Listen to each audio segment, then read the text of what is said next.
नमस्कार दोस्तों, मैं हूं सचिन और आपका मेरे YouTube चैनल पे बहुत बहुत स्वागत है। दोस्तों, आज हम जिस बुक की बात करने जा रहे हैं ये बुक बहुत ही इंपॉर्टेंट है अगर आप फिनेंशियल या फिर वेल्थ रिलेटेड जानकारी जानना चाहते हैं। ठीक है, किस तरीके से मनी को बचाएं, किस तरीके से मनी को इन्वेस्ट करें और किस तरीके से मनी का इस्तेमाल करना चाहिए और किस तरीके से मनी को अर्न करना चाहिए या फिर अर्न की हुई मनी को किस तरीके से संभाल के रखना है और उसको किस तरीके से बढ़ाना है। अगर ये सारी चीज़ें आप जानना चाहते हैं तो ये बुक आपके लिए है। ये बुक आपके लिए बहुत ही ज़रूरी है। ठीक है, और ये वीडियो भी फिर आपके लिए है। ठीक है, क्योंकि अगर आपके पास टाइम नहीं है बुक को पढ़ने का तो इस वीडियो में मैं आपको इसके जो मेन लेसन है वो मैं आपको ब्रीफ में समझा दूंगा। ठीक है, तो इस वीडियो को पूरा देखिए क्योंकि इस बुक की अभी तक इस बुक को 100 साल तक ये बुक लगातार हार्ड कॉपी और पेपरबैक में बिक रही है और इसकी मोर देन 2 मिलियन कॉपीज अभी तक बिक चुकी हैं। ठीक है, तो आप समझ सकते हैं इसकी इंपॉर्टेंस की, किस तरीके की बुक है ये। ठीक है, तो इस बुक का नाम है दोस्तों the richest man in Babylon, जिसे लिखा है जॉर्ज एस क्लासन ने। ठीक है, का जो प्रोटैगनिस्ट है उसका नाम है अर्कट। अर्कट जो है वो एक स्क्राइब होता है इस सिटी में, एक बहुत ही छोटा सा काम करता है इस सिटी में। And then later on he went on to become the richest man in Babylon. ठीक है, तो उसकी कहानी इसके बारे में बताई गई है। इसके साथ साथ 7 कीयर्स ऑफ सक्सेस बताए गए हैं। इसके साथ साथ ही 5 गोल्डन रूल्स ऑफ गोल्ड बताए गए हैं। ठीक है, तो उसके बारे में जानने की कोशिश करेंगे हम ब्रीफ में और बाद में कुछ थोड़े से पैराबल भी कहानी के जब बुक के एंड तक दिखाए गए हैं। ठीक है, तो ये सारी चीज़ें हम इस वीडियो में डिस्कस करेंगे, तो वीडियो को पूरा देखिएगा। अच्छी लगे तो फिर लाइक शेयर कमेंट कर दीजिएगा, चैनल को सब्सक्राइब कर दीजिएगा क्योंकि इसी तरह की वीडियोस आपको हमारे चैनल पे रेगुलर बेसिस पे मिलती रहती हैं। तो चलिए अब बात करते हैं इस बुक की। ठीक है, जैसे कि मैंने बताया इस बुक में 7 क्योर्स की बात करी गई है और 5 गोल्डन रूल्स ऑफ गोल्ड के बारे में बताया गया है। ठीक है, तो इसके बारे में हम इसके बारे में राइटर बताते हैं कि किस तरीके से you have to start paying yourself, you have to live within your means and you have to invest in what you know, and then the importance of long term saving as well as home ownership। तो ये 5 चीज़ें हैं जो basically इस चीज़ में repeat करती हैं, इस बुक में रिपीट करती हैं। ये बहुत ही इंपॉर्टेंट चीज़ें हैं। लेटर मैं आपको एग्जाम्पल के साथ इन चीज़ों को समझाऊंगा। ठीक है, और अभी हम चलते हैं सबसे पहले हम बात करते हैं the 7 cures for a lean purse. इससे पहले ही मैं आपको बता दूं इस बुक को पब्लिश किया गया था 1926 में। ठीक है, तो लगभग 100 साल इस बुक को हो चुके हैं जैसे कि मैंने आपको पहले ही बताया। ठीक है, तो दोस्तों अब बात पे आते हैं 7 cures for a lean purse. ठीक है, एक कमज़ोर पर्स को। ठीक है, जिसमें जैसे कि आपके पास अगर पैसा कम है तो आप किस तरीके से उसको बढ़ा सकते हैं। ठीक है, सो फर्स्ट क्योर है start the purse to fattening. ठीक है, start the purse to fattening, अपने पर्स को मोटा करना शुरू करो।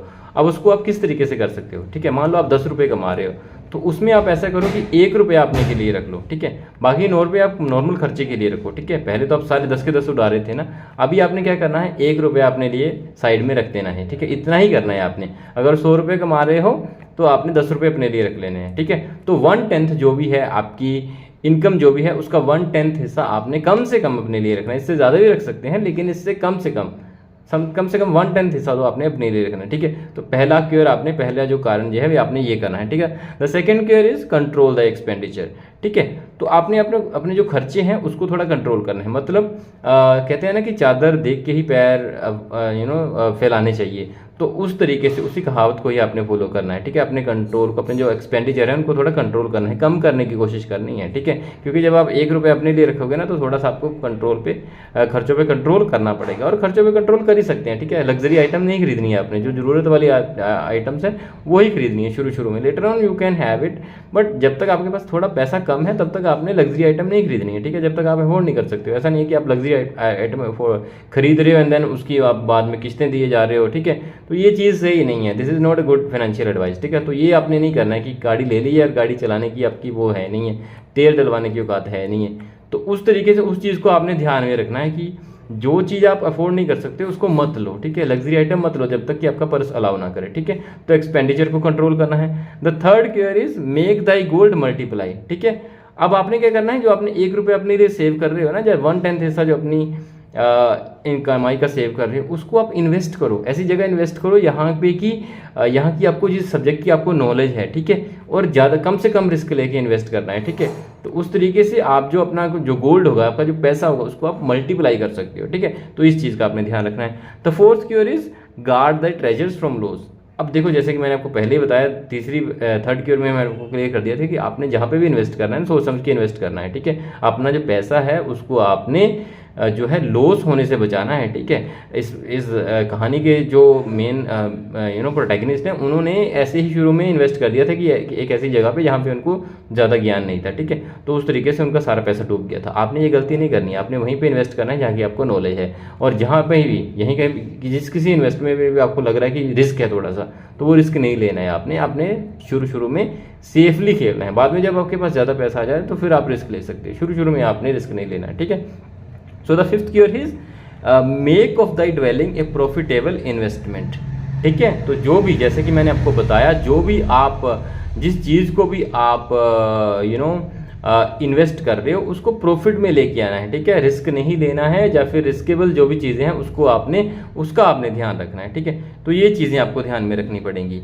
उसके बाद the sixth cure is ensure A future income, ठीक है। अब आपने इतनी इन्वेस्टमेंट करनी है या फिर इतना पैसा जमा कर लेना है कि आपकी फ्यूचर इनकम भी हो। इनकेस जब आप कमाने लायक ना रह जाओ, बूढ़े हो जाओ, आपसे कमाई ना हो, आपसे काम ना हो, तो फिर आपको फ्यूचर सेविंग हो आपके लिए, या फिर आपको खुदा न चाहे आपको कुछ हो जाता है, ठीक है। तो उसके लिए आपकी अपनी फैमिली के लिए भी आपने जोड़ के रखना है, वो भी आपने संभाल के रखना है, ठीक है। और सेवंथ और लास्ट क्योर है आपकी increase the ability to earn. देखिए, अगर आप 8 घंटे काम कर रहे हो तो 10 घंटे काम करने की कोशिश करो, 12 घंटे काम करने की कोशिश करो। अपनी जो स्किल्स हैं उनको इम्प्रूव करो। एक ही काम पे ना बैठ जाओ, साथ में 2-4 और काम भी करो, ठीक है। इन्वेस्टमेंट करो, पैसा बचाओ। तो ये सारी चीज़ें आपको ध्यान पे रखनी पड़ेगी, ठीक है। ज़्यादा से ज़्यादा आप कैसे अर्न कर सकते हो, ठीक है। बेसिक सैलरी पे लगे रहोगे ना तो फिर ऐसे ही ज़िंदगी निकल जाएगी, फिर बूढ़े होकर भी काम करना पड़ेगा।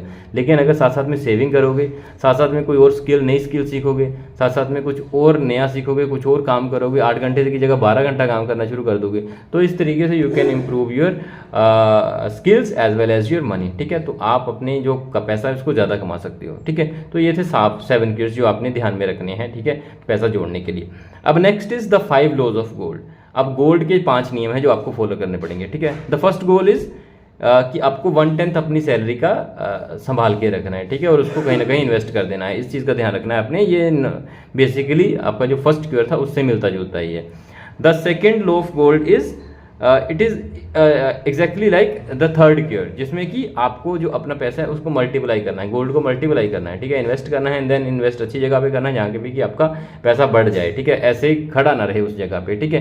तो आपका पैसा बढ़ जाए, ठीक है, ऐसी जगह आपने इन्वेस्ट करना है, ठीक है, कि यहाँ से ज़्यादा रिटर्न आ सके। Okay, the third law of gold is it is equal to fourth cure. Fourth cure जो मैंने आपको बताया था, guard the treasure from loss. ऐसी जगह इन्वेस्ट नहीं करना जहाँ की आपको नॉलेज नहीं है, या फिर ऐसे नहीं सोचना है कि एक रात में अमीर बन जाए, ठीक है। एक रात में करोड़पति बनने के ख्वाब नहीं रखने हैं, तो उस चीज़ को आपने ध्यान रखना है, ठीक है। तो वो थोड़ा ध्यान रखना है कि आपको लॉस ना हो, जो भी आप सेविंग कर रहे हो उसका लॉस ना हो जाए एकदम से, ठीक है। उसके बाद fourth law of gold is invest in what you know, ठीक है। ऐसी जगह इन्वेस्ट करो जिस चीज़ की आपको नॉलेज है, ठीक है। ऐसा नहीं है मेडिसिन की आपको नॉलेज नहीं है, मेडिसिन आपकी फील्ड नहीं है और आप मेडिसिन में इन्वेस्ट कर रहे हो, ठीक है, वो चीज़ उसका कोई फायदा नहीं है, ठीक है। वो all that glitters is not gold, ठीक है। तो उस चीज़ का आपने ध्यान रखना है कि ऐसी जगह इन्वेस्ट करना है जहाँ की आपको नॉलेज है, ठीक है। भले ही उसमें रिटर्न थोड़ा कम है लेकिन वहीं पे आपने इन्वेस्ट करना है, ठीक है। उसके बाद fifth law of gold is avoid get rich quick system. मैंने बताया ना, एक रात में करोड़पति बनने के ख्वाब नहीं देखने हैं, ठीक है। आपको स्लो इन्वेस्ट करनी है, ठीक है। धीरे धीरे पैसा कमाने की सोचना है और धीरे धीरे बढ़ाना है। ऐसा नहीं कि एक रात में करोड़पति नहीं बनना है, ठीक है। तो उस चीज़ से आपने थोड़ा सा बच के रहना है, ठीक है। और अगर आपको कोई ऐसी इन्वेस्टमेंट दिखती है जिसमें कि बहुत ज़्यादा रिटर्न आ रहा है, बहुत ज़्यादा अनरियलिस्टिक रिटर्न लग रहा है, तो ऐसी जगह इन्वेस्ट नहीं करना है। ऐसे लोगों से बचना है, ये सारे फ्रॉड होते हैं और आपका पैसा लूट जाएगा, ठीक है। तो उस तरीके से आपने बचना है, ठीक है। इसके अलावा ये तो मेन क्योर थी जो 7 क्योर थी, और इसके साथ साथ 5 रूल्स ऑफ गोल्ड जो उन्होंने बताए थे। इसके साथ साथ कुछ और पैराबल्स हैं जो कि है the gold lender of Babylon. तो एक गोल्ड लैंडर थे बेबीलोन के, उसकी थोड़ी सी कहानी बताई है इसमें। जब आप बुक पढ़ेंगे तो आपको आइडिया लग जाएगा। इसके साथ द वॉल्स ऑफ बेबीलोन, यहाँ पे उन्होंने बेबीलोन की वॉल्स को डिस्क्राइब किया कि किस तरीके से राजा ने बेबीलोन की वॉल्स को इतने ऊपर से इतनी बड़ी बड़ी बना दिया था कि उनको फांद पाना बड़ा मुश्किल था, लेकिन फिर भी कुछ और बाहर के राजा आए थे जिन्होंने उनको तोड़ दिया था and then they conquered the city, ठीक है। तो ऐसी चीज़ें, ऐसा पैराबल इसमें बताया गया है। इसके साथ साथ the camel trader of Babylon, यहाँ पे एक ऐसे इंसान की कहानी बताई जाती है जो कि बहुत लेजी था, ठीक है। लेजी होने की वजह से उसने क्या किया, बहुत ही लग्जरी आइटम खरीद लेता था, एंड देन वन डे क्या होता है कि वो जो लग्जरी आइटम खरीद लेता है तो उसका वो पे बैक नहीं कर पाता है, ठीक है। उसकी वाइफ उसको छोड़ के चली जाती है। अब जो जिन्होंने पैसा दे रखा था, जिनसे उसने आइटम्स ली थी, वो पैसा मांगने लगते हैं। अब वो पैसा देने के बजाय वहाँ से भाग जाता है, बाहर भागता है, तो वहाँ पे जाके उसको कोई पकड़ लेता है, चोरी करना शुरू कर देता है, चोरों के साथ मिलकर वहाँ पे पकड़ा जाता है, और पकड़ जाता है तो फिर एज ए स्लेव ये बेचा जाता है, ठीक है।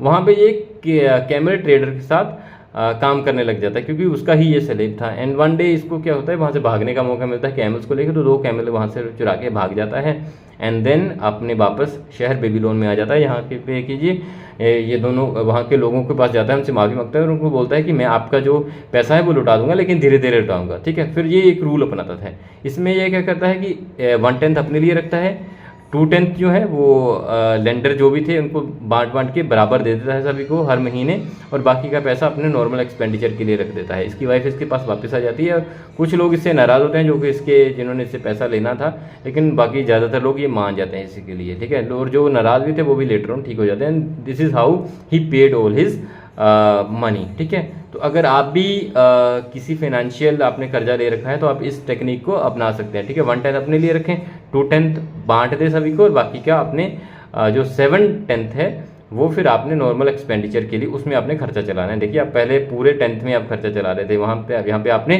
7/10 में खर्चा चलाना है, तो उसको आप थोड़ा ध्यान से आपको चलना पड़ेगा, ठीक है। तो उस तरीके से अपने एक्सपेंडिचर को आपको वहाँ पे कंट्रोल करना पड़ेगा, ठीक है। तो इसमें उन्होंने, इस कहानी में उन्होंने बिल्कुल अच्छे तरीके से बताया कि जो भी मेरे 7 क्यूर्स हैं या 5 रूल्स ऑफ गोल्ड हैं, उसको किस तरीके से एक बंदे ने एक्चुअल में अप्लाई करा था, ठीक है।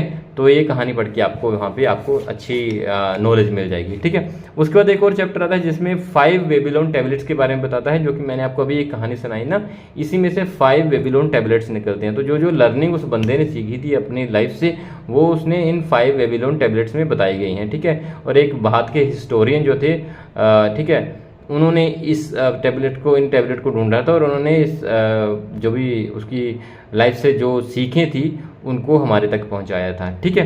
अब लास्ट चैप्टर में ये लकीएस्ट मैन इन बेबीलोन की बात करते हैं, जहाँ पे एक ऐसे इंसान की बात करते हैं जिसमें कि जो कि बहुत लकी होता है। और 7 क्यूर्स में इवन 5 रूल्स ऑफ गोल्ड में हमें ये पता चलता है कि ये लक की बात कर रहे हैं कि how you can attract luck. और इस कहानी में उन्होंने बताया है कि किस तरीके से वहाँ के जो कैरेक्टर थे, वहाँ के जो लोग थे, वो लक को अट्रैक्ट करते थे, ठीक है। तो आप भी लक को अट्रैक्ट कर सकते हैं। किस तरीके से कर सकते हैं उसके लिए आपको बुक पढ़नी पड़ेगी। अब सारा कुछ तो मैं इस वीडियो में नहीं बता दूंगा ना, तो थोड़ा ध्यान रखिएगा, ठीक है। तो इस वीडियो को फिलहाल मैं यहीं पे ख़त्म कर रहा हूँ। कोई क्वेरी है, कोई क्वेश्चन है तो कमेंट सेक्शन में पुट कर दीजिए, आंसर कर दूंगा। वीडियो अच्छी लगी है तो फिर लाइक शेयर कमेंट कर दीजिएगा, चैनल को सब्सक्राइब कर दीजिएगा इसी तरह की और वीडियोज़ पाने के लिए। नई वीडियो लेके जल्दी आपके सामने हाजिर होंगे, तब तक के लिए thank you very much and have a great day.